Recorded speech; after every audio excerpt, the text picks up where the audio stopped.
ನಮ್ಮ ಜೋಶಿ ಮಾಮ ಹೇಳ್ತಿದ್ದ, ಜೋಶಿ ಮಾಮ ಹೇಳ್ಕಿಂತ ಭಾಳ ಚಂದ, ಮುದುಕಿಯರು ಭಾರಿ ಡೇಂಜರು ಅಂತದ. ನಿಜವಾಗ್ಲೂ ಮುದುಕಿಯರು ಭಾರಿ ಡೇಂಜರ್ ರೀ. ಎಂತೆಂಥ ಉತ್ತರ ಕೊಡ್ತಾರೆ ರೀ, ಕಾಪಾಳು ಕೊಡ್ದಂಗೆ ಆಗೈತೆ ಒಂದೊಂದು ಸರ್ತಿ ಹೇಳ್ಬೇಕಂದ್ರೆ.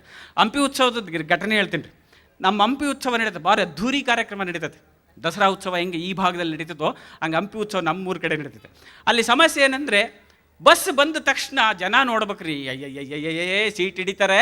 ನೀವು ನೋಡಿಬಿಟ್ರೆ ಆಶ್ಚರ್ಯ ಬಿಡ್ತಾರೆ. ಒಬ್ಬನ ಖರ್ಚೀಫ್ ತೆಗಿತಾನೆ, ಖರ್ಚೀಫ್ ಹೋಗಿರ್ತಾನೆ, ಒಬ್ಬನ ಟವಲ್ ಹಾಕ್ತಾನೆ, ಒಬ್ಬನ ಬೆಡ್ಶೀಟ್ ಹಾಕಿಬಿಡ್ತಾನೆ, ಒಬ್ಬನ ನೋಡ್ತೀನಿ ಮನೆ ಒಬ್ಬನ ಪ್ಯಾಂಟ್ ಬಿಚ್ಚಿಬಿಟ್ಟಾನೆ, ಹಾಕಲೇ ಒಂದು ಸೀಟು ಅಂತಾನೆ. ನಾನಂದು ಏನಲ್ಲೇ ಇದು ಅಂತಂದ. ಅಣ್ಣ ನನ್ನ ಸೈಜ್ ಇದು, ಯಾರು ಪ್ಯಾಂಟ್ ಯಾಕೆ ಜನ ಕಾಣವಲ್ರಿ ಸರ್, ಆ ಖರ್ಚೀಫು ಟವಲ್ ಇಟ್ಬಿಟ್ರೆ ತಗೊಂಡು ಹೋಗ್ಬಿಡ್ತಾರೆ ನನ್ನ ಮಕ್ಕಳು, ಪ್ಯಾಂಟ್ ಯಾರು ಒಯ್ಯಲ್ಲ ಸರ್ ಅಂತಾನೆ. ಅದು ಬರವಿಲ್ಲ ರೀ. ನಾನು ಹಿಂಗೆ ಹತ್ತಿ ಹೋಗಿ ನೋಡ್ತೀನಿ, ಒಬ್ಬನ ಚಪ್ಪಲಿ ಇಟ್ಬಿಟ್ಟನ್ರಿ. ಏನಿಲ್ಲ ಇದು ಅಂತಂದೆ. ಸರ್ ಚಪ್ಪಲಿ ಯಾರು ಒಯ್ಯದಿಲ್ಲ ನೋಡ್ರಿ, ಅದು ಎಲ್ಲೈತೆ ಎಲ್ಲಿ ಕೂತತ್ತೆ ಅಲ್ಲೇ ಕೂತತ್ತೆ ನೋಡ್ರಿ ಅಂದ. ಆ ಚಪ್ಪಲಿ ತೆಗೆದ ವರ್ಷಗಂಟೆ ಆರಾಮ್ ಕೂತ್ಕೊಂಡ್ಬಿಟ್ಟ.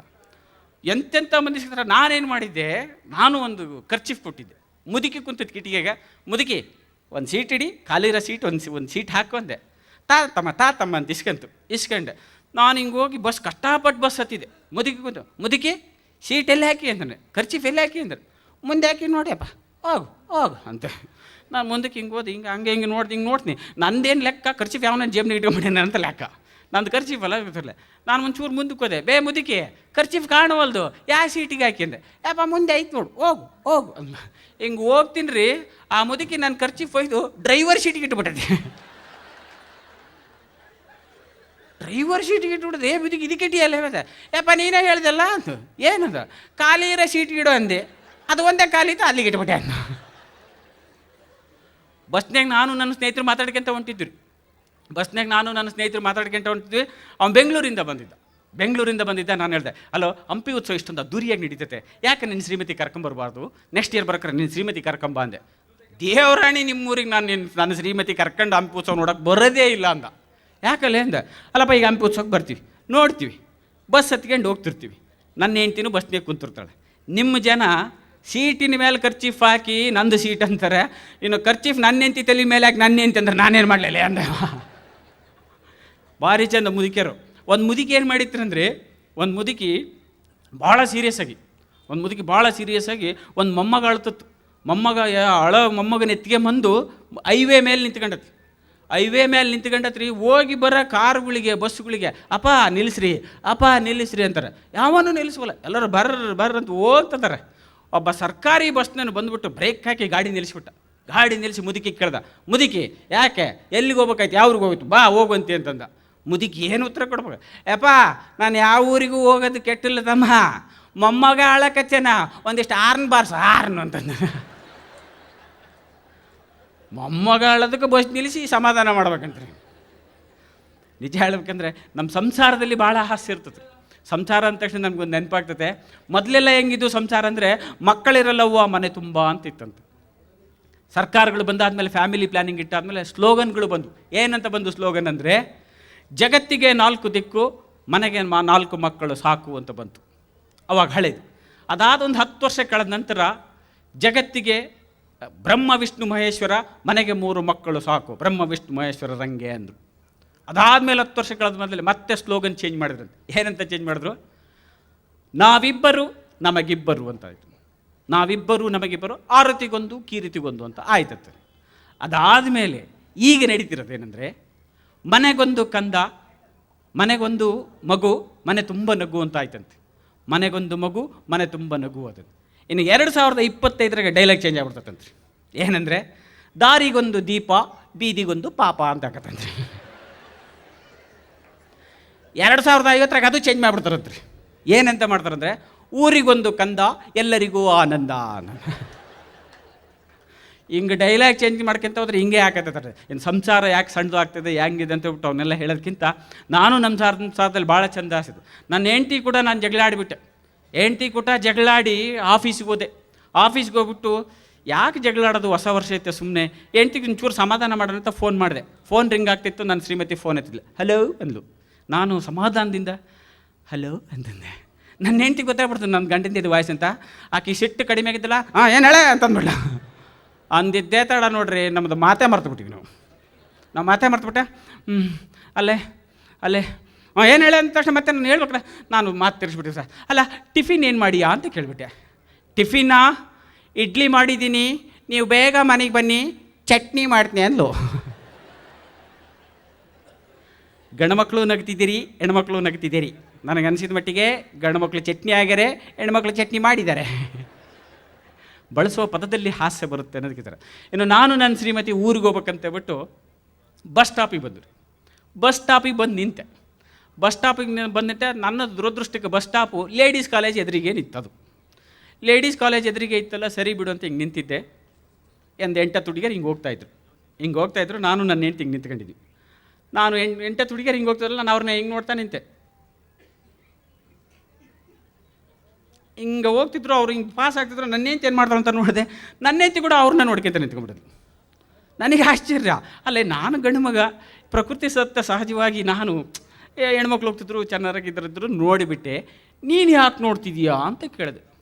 ಹೆಣ್ಮಕ್ಳು ಉತ್ತರ ಕೊಡ್ತಾರೆ. ಹೆಂಗೆ ಕೂತಾರೆ, ಚೋಳು ಕಡ್ದಂಗೆ ಆಗ್ತಿರ್ತದೆ. ಅಂಥದ್ದೇ ಉತ್ತರ ಕೊಟ್ಟಲು ನನ್ನ ಹೆಂಡ್ತಿಗೆ. ಅಲ್ಲ, ನಂದೇನು ಯೋಚನೆ ಅಂದರೆ, ನಾನು ಇಷ್ಟು ಚಂದದೀನಿ, ನನಗೇ ಇಂಥ ಕೋತಿ ಸಿಕ್ಕತ್ತೆ, ಇನ್ನು ಇವ್ರ ಪಾಡೇನು ಅಂತ ಯೋಚನೆ ಮಾಡ್ತಿದ್ದೀನಿ ಅಲ್ಲ.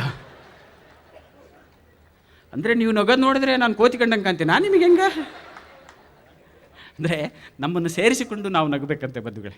ಇನ್ನು ಪ್ರಸಂಗಗಳು ಹೇಳಬೇಕಂದ್ರೆ, ನಾನು ನಮ್ಮ ಬಸವೇಶ್ವರ ಬಡಾವಣೆಯಲ್ಲಿ ನಾನೊಂದು ಪಿಕ್ನಿಕ್ ಅರೇಂಜ್ ಮಾಡ್ತೀವಿ. ನಾವು 3 ತಿಂಗಳಿಗೊಮ್ಮೆ ಪಿಕ್ನಿಕ್ ಹೋಗ್ತಿರ್ತೀವಿ. 3 ತಿಂಗಳಿಗೊಮ್ಮೆ ಕರ್ಕೊಂಡು ಹೋಗ್ತಿದ್ವಿ. ಬರ್ರಿ ನೀವು ಬರ್ರಿ ಅಂತೇಳಿ. ಹಂಗೆ 3 ತಿಂಗಳಿಗೊಮ್ಮೆ ಕರ್ಕೊಂಡು ಹೋಗ್ತಿದ್ವಿ. ಅಂಥ ಸಂದರ್ಭದಲ್ಲಿ ಒಂದು ತೆಲುಗು ಮಾತಾಡ್ತಕ್ಕಂಥ ಹೊಸ ಕುಟುಂಬ ಬಂದಿತ್ತು. ಆ ಶ್ರೀಮತಿ ಬಂದು ನನ್ನನ್ನು ಮಾತಾಡ್ಸಿದ್ಲು. ಏನಂತ ಮಾತಾಡ್ತಿಲ್ಲ, ಏಮಂಡಿ మీరు ಪಿಕ್ನಿಕ್ వెళ్తున్నారంటే మేము రావచ్చా ಅಂದ್ಲು. ನಿಮಗೆ ತೆಲುಗು ಅರ್ಥ ಆಗಲಿದೆ, ಬಿಡಿಸಿ ಹೇಳ್ತೀನಿ. ಏನು ಅಂದರೆ, ನೀವು ಪಿಕ್ನಿಕ್ ಹೋಗ್ತಿದ್ರಿ, ನಾವು ಬರ್ಬೋದಾ ಅಂತ ಕೇಳಿದ್ವಿ. ನಾನೇನಂದೆ, ಬರ್ರಿ ಪರವಾಗಿಲ್ಲ. ನಮ್ಮ ಕಾಲೋನಿಯೆಲ್ಲ 50 ಜನ ಅಟ್ ಎ ಟೈಮ್ ಪರಿಚಯ ಆಗ್ಬಿಡ್ತಾರೆ. 50 ಕುಟುಂಬ ಅಟ್ ಎ ಟೈಮ್ ಪರಿಚಯ ಆಗ್ಬಿಡ್ತಾರೆ, ನೀವು ಬನ್ನಿ ಅಂದೆ.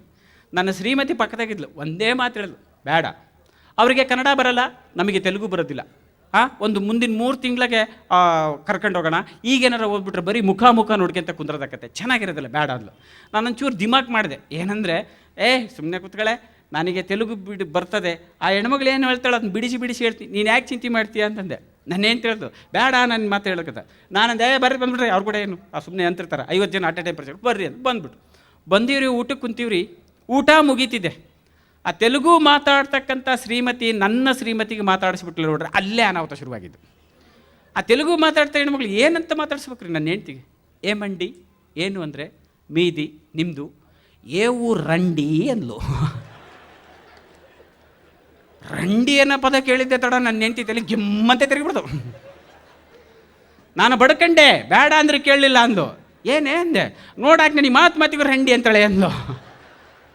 ನಾನಂದಲೇ, ಈ ರಂಡಿ ಅಂದರೆ ತೆಲುಗಿನ ಬರ್ರಿ ಅಂತ ಅರ್ಥ, ಗೌರವ ಸೂಚಕ ಪದ ಅಂದೆ. ನಿನಗೆ ಗೌರವ ಸೂಚಕ ಪದ, ಕೇಳರಿಗೆ ಏನು ಅನ್ನಿಸ್ತತೆ. ಬೇಡ ಅಂದ್ರೆ ಬಡ್ಕಂಡೆ, ಕೇಳಲಿಲ್ಲ, ರಂಡಿಯನ್ನು ಕರ್ಕೊಂಬಂದು ಅದು ಎದ್ದೋಗ್ಬಿಟ್ಲು. ನನ್ನೇನು ಎದ್ದೋಗ್ಬಿಡ್ಲ ಅಂತ ನನಗೆ ಟೆನ್ಷನ್ ಶುರು ಆಗ್ಬಿಡ್ತು. ಅಯ್ಯೋ, ನಾನು ಹೋಗಿ ಕೈ ತೊಳ್ಕಂತ ನಿಂತ್ಕೊಂಡಿದ್ದೆ. ಹೆಂಡ್ತಿ ಸಮಾಧಾನ ಮಾಡೋಂತ ನಾನಂದೆ.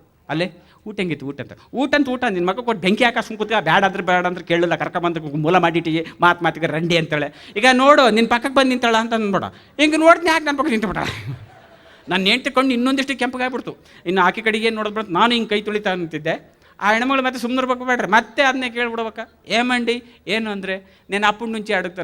ನಾನು ಆವಾಗಲಿಂದ ಕೇಳ್ತೇನೆ, ಮೀದಿ ನಿಮ್ಮದು ಏವು ರಂಡಿ ಅಂದ್ಬಿಟ್ಲು.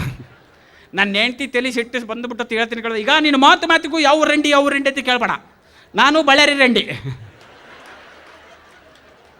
ಈಗ ಇಲ್ಲಿಂದ ನೋಡಿಕೆ ಗುಲ್ಬರ್ಗ ರಂಡಿ, ಈಗ ಇಲ್ಲಿಂದ ನೋಡಿಕೆ ಬೆಂಗಳೂರು ರಂಡಿ, ನೀನು ಯಾವ ರಂಡಿ ಮಗಳು ಅಂತಂದು.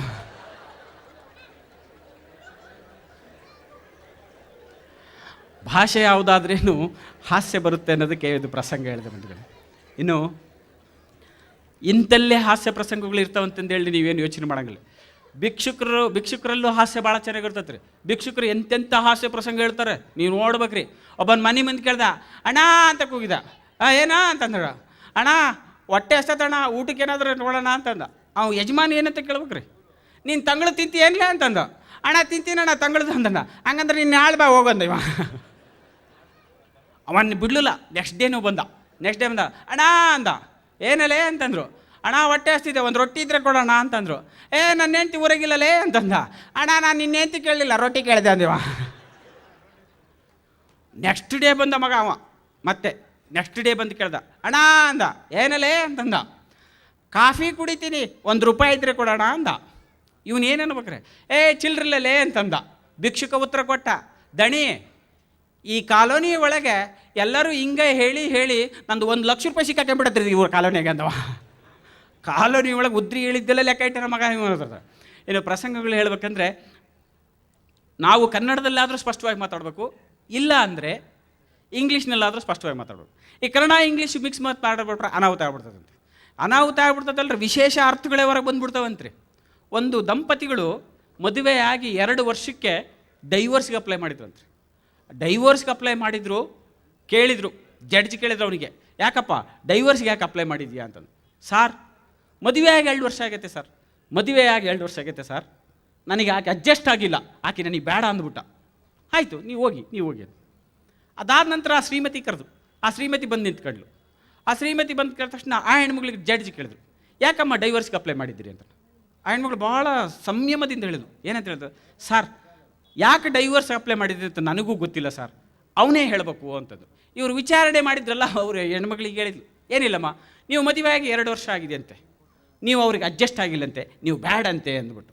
ಆ ಹೆಣ್ಮಗಳು ಪದ ಉಪಯೋಗಿಸೋದು ಗೊತ್ತಾಗಲಿಲ್ಲ, ಹೇಳ್ಬಿಟ್ಲ, ಸರ್ ಅವನು ಸುಳ್ಳು ಹೇಳ್ತೀನಿ ರೀ ಸರ್, ಕಾಲೋನಿ ಮಂದಿ ಎಲ್ಲ ಅಡ್ಜಸ್ಟ್ ಆಗ್ಯಾರ, ಇವನಿಗೆ ಏನಾಗುತ್ತೆ ಗೊತ್ತಿಲ್ಲ ಅಂದ.